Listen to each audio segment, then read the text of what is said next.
نماز باجماعت پڑھنا واجب ہے۔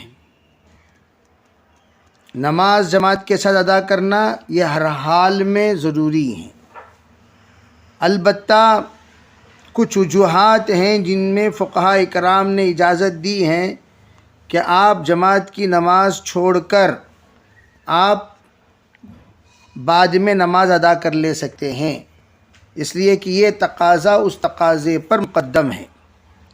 وہ فقہاء نے فقہ کی کتابوں میں وہ وجوہات لکھے ہیں، اس میں سے کچھ اس سے پہلے بھی گزرے، جیسے کہ بارش کا موسم ہو تو آپ نے فرمایا صلو فی الرحال الصلاۃ فی رحالکم یا الصلاۃ صلو فی الرحال، یہ جو کہا یہ تمام باتیں اس بات کی طرف اشارہ ہیں کہ ایسی بارش جو باہر نکلنے سے عاجز کر دے، ایسی سردی جو باہر نکلے تو ہلاک کر دے، ایسی گرمی جس وقت میں بندہ ناقابل برداشت ہو جائے، تو ایسے موقع پر دیگر تمام بہت سارے مواقع فقہاء نے لکھا جس میں گھر میں نماز پڑھنے کی اجازت ہے۔ جیسے آپ کو اگر شدید بھوک لگی ہوئی ہے، آپ عشاء کو عشاء سے پہلے مقدم کر سکتے ہیں، آپ کو استنجے کا تقاضا ہے، آپ مقدم کر سکتے ہیں استنجے کو، اس لیے کہ استنجے کے ساتھ آپ کی جماعت کی نماز بے قابو ہو جائے گی، بے چین ہو جائے گی۔ اسی طریقے سے اگر آپ کی طبیعت ایسی ہے کہ آمادہ نہیں ہو رہی ہے مسجد کی طرف جانے کی، اس لیے کہ آپ انتہائی کمزور ہو چکے ہیں، تو ان تمام تقاضے پر آپ کو جماعت کے ساتھ نماز چھوڑنے کی اجازت ہے، اور بچے اور صبیان جماعت کے ساتھ نماز چھوڑ سکتے ہیں۔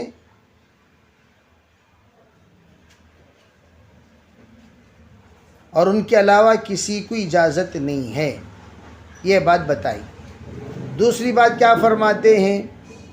دوسری بات یہ کہتے ہیں کہ حضرت امام شافعی علیہ الرحمہ لا صلاۃ لجار المسجد الا فی المسجد بتا دیا۔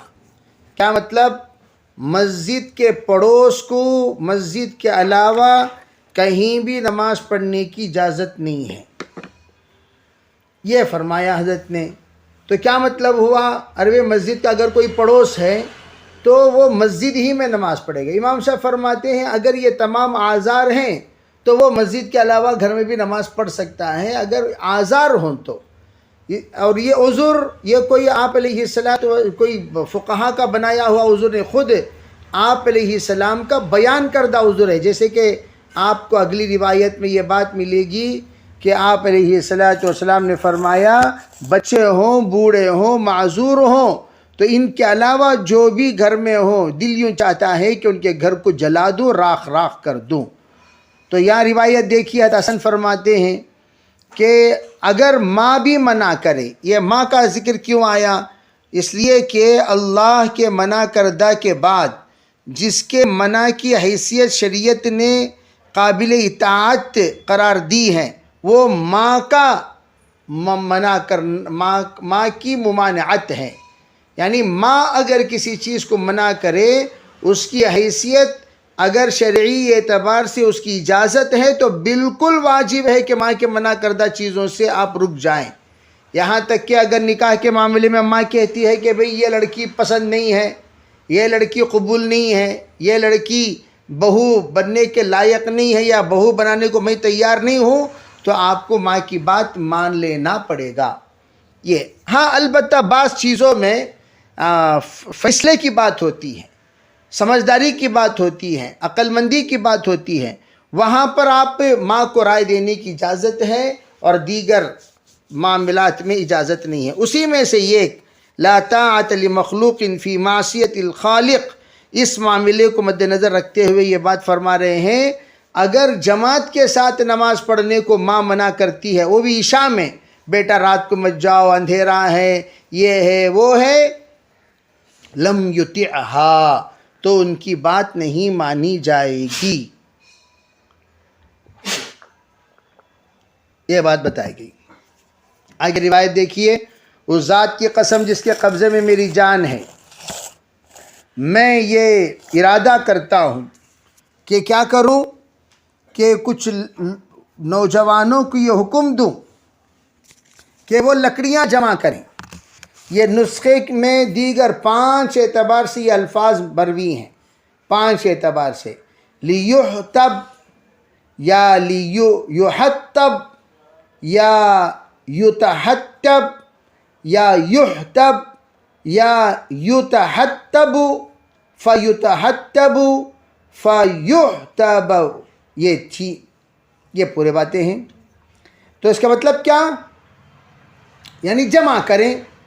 پھر میں نماز کا حکم دوں، اذان دی جائے، پھر نماز کھڑی ہو جائے اور لوگوں کی امامت کرنے والی امامت کرے اور میں پیچھے آ جاؤں، ان لوگوں کو امامت میں چھوڑ کر، نمازیوں کو نماز میں چھوڑ کر، ان لوگوں کے گھر جن کے گھروں میں لوگ بسے ہوئے ہیں اور ان کے گھروں ہی کو جلا دوں. فرمایا اس ذات کی قسم جس کے قبضے میں میری جان ہے، اگر وہ جان لیتے کہ وہ ان لوگوں کو کیا ملتا ہے، کہ لو یعلم احدہم انہ یجد عرقا سمینا، کہ ان کو نماز کے ساتھ، جماعت کے ساتھ نماز پڑھنے میں ان کو ایک بہترین گوشت کا سالن ملے گا، یا مرماتینی، مرمات اصل میں کہتے ہیں پایا ملے گا، پایا، مرمات کے معنی پایا، حسنتینی، بڑے ہی پر گوشت پایا، باریک باریک پایا نہیں بلکہ پر گوشت پایا ملے، تو ضرور وہ عشاء کی نماز کے لیے حاضر ہوں. تو جب کھانے کی چیز ملنے کی حرص میں آپ عشاء کی نماز میں حاضری دیتے ہیں، اگر وہ چیز نہ ملے تو پھر کیا عشاء کی نماز کو حاضری نہیں دیں گے؟ یعنی اس سے اعلیٰ درجے کی چیز اللہ جب آپ کو عنایت فرما رہے ہیں، آپ کو بدرجہ اولا عشاء کے لیے حاضری دینی ہے. اس سے ادنا دنیا کی چیز تو ذل زائل ہے، ختم ہونے والی چیز ہے، تباہ ہو جانے والی چیز ہے. اس کے لیے آپ اتنی بڑی قربانی دے کر عشاء کی نماز میں جب حاضری دینے کی آپ کے اندر حوصلہ ہے، ہمت ہے، صلاحیت ہے، استعداد ہے، تو آپ یہاں کیوں نہیں کر سکتے؟ 10 روپے پہ جو نماز پڑھنے آئیں گے 50 روپے دیتی گڑبڑے تو سب آتے نہیں آتے، ارے جب آتے ہیں تو یہاں کیوں نہیں؟ اچھا، یہاں چند مسائل. ایک تو یہ ہے کہ کیا جلانے کی بات کا کس حد تک صحیح ہے؟ علماء یہ فرماتے ہیں یہاں جلانے سے مراد لوگوں کو جلانا نہیں ہے، گھر کو جلانا ہے. گھر کو جلانا کیوں کہا آپ نے؟ اس لیے کہ گھر رہا تو گھر میں رہے گا، نہیں رہا تو کیا کرے گا؟ مسجد کے سین میں پڑا رہے گا. گھر ہونے کی وجہ سے گھر میں ہے، ہم کیا کریں گے؟ عورتوں اور بچوں کے لیے یتیم خانہ کھول لیں گے. چلو بھائی تم لوگ یا تو یعنی تو ایک ایسا خدمت خانہ کھول لیں گے جہاں پر عورتیں اور بچے رہیں گے، مردوں کو سب کو کہہ دیں گے شرافت ہو تم لوگ جا کر مسجد میں رہو. گھر رہے گا تو یہ ہے، جیسے تو گرجا گھر ہے، گرجا. اسی طرح حضرت کہنے لگے وہ مکان جس میں بے نمازی رہتا ہو وہ مکان ہی رہنے کے لائق نہیں ہے. سب سے پہلی بات منحوس، ٹرانسفارم، نحوست کا کیا بن جاتا ہے؟ نحوست کے ٹرانسفارم کو ختم کر دینا چاہیے. تو اب اندازہ لگا یہ کتنے گھروں کو جلانا پڑے گا، کتنے گھروں کو گرانا پڑے گا، ہے نا بھائی؟ بے نمازیوں کے گھر آبادی میں رہنے کے لائق ہی نہیں ہیں، ان کی وجہ سے دلندراگی پھیلتی ہے پورے علاقے میں. پہلی بات تو یہ.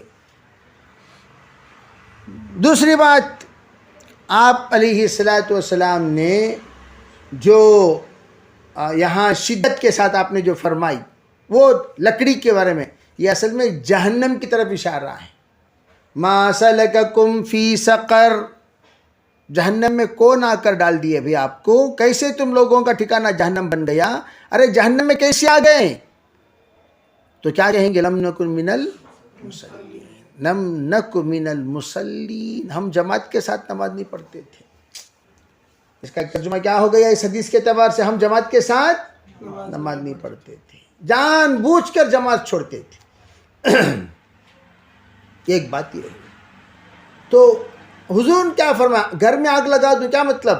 ارے گھر دنیا ہی میں جہنم بن جائے گا، دنیا ہی میں جہنم. اس گھر میں سکون نہیں، راحت نہیں، عافیت نہیں. جس گھر میں بے نمازی ہو اور آگ جلے، آگ میں جھلسا دینے کا لائق مکان ہو تو اس مکان میں سکون رہے گا؟ لڑائی جھگڑا فتنے یہ سب کے سب کیا ہوتے رہیں گے.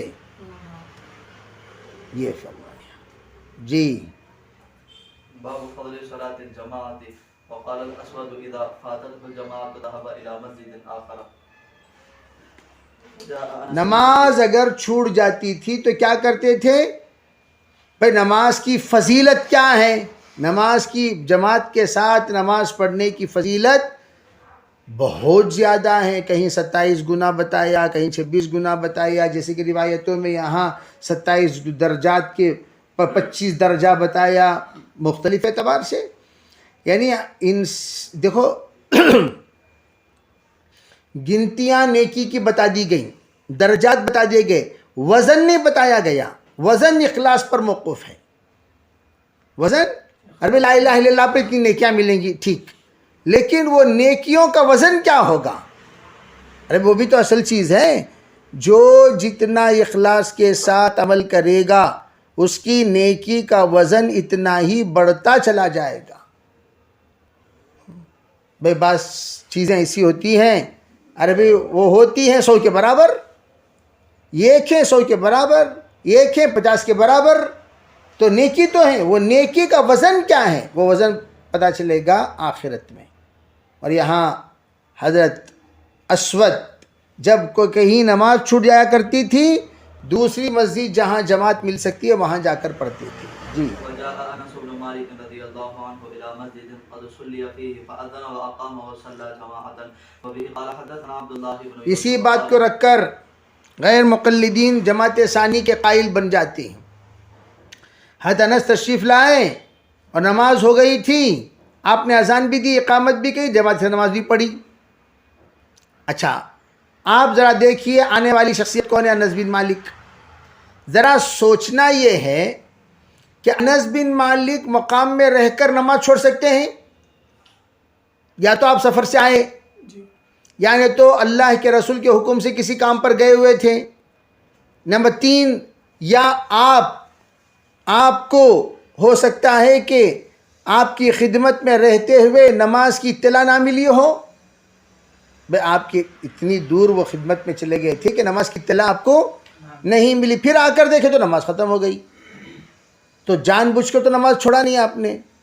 تو اسی لیے مسجد کو جو آ رہے ہیں نماز پڑھنے ہی کے لیے آ رہے تھے، پھر بھی اب لوگ کیا کرتے ہیں؟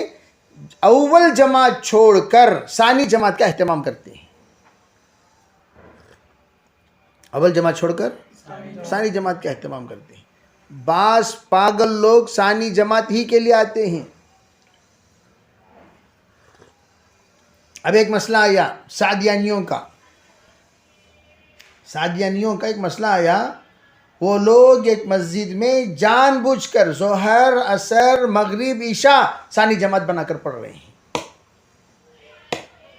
پورے سعدیانی کیا کر سکتے؟ دین کے تقاضے پر تھے، دین کے تقاضے پر آگے پیچھے ہونا جائز ہے. مستقل ہر دن 2 نمازیں تو جماعت ثانی ہو رہی ہے ان کی، وہ بھی زور سے، جیسے غیر مقلدین کرتے ہیں ویسی نماز. تو اس طرح ثانی نماز اول جماعت پر خلل اگر پڑے ثانی جماعت کی وجہ سے، ہرگز ثانی جماعت جائز نہیں ہے. علماء نے فرمایا محلے کی مسجد میں تو ثانی جماعت جائز ہی نہیں ہے. محلے کی مسجد میں ثانی جماعت جائز ہی نہیں ہے. جو جس کو مسجد الحی کہا جاتا ہے، مسجد الطریق یا مسجد السوق، جو بازار کی مسجد ہے اور راستے کی مسجد، جیسے کہتے ہیں مسافروں کی مسجد، جیسے مسجد راستے میں مسجدیں ہوتے نہیں ہوتے، وہاں آنے جانے والے بہت سارے، کار کھڑی ہوئی، چلو بھئی کار والے مسافر سب نماز پڑھ لیے، بس کھڑی ہوئی، بس والے مسافر نماز پڑھ لیے، تو وہ تو مسجد الطریق ہے، وہاں نماز 1 سے 10 نمازیں ہوتی رہیں گی. اس میں تو کسی کو کوئی اشکال نہیں ہے، تمام کے تمام اس بات کی اجازت دیتے ہیں، لیکن یہاں ہرگز اجازت نہیں ہے. جی.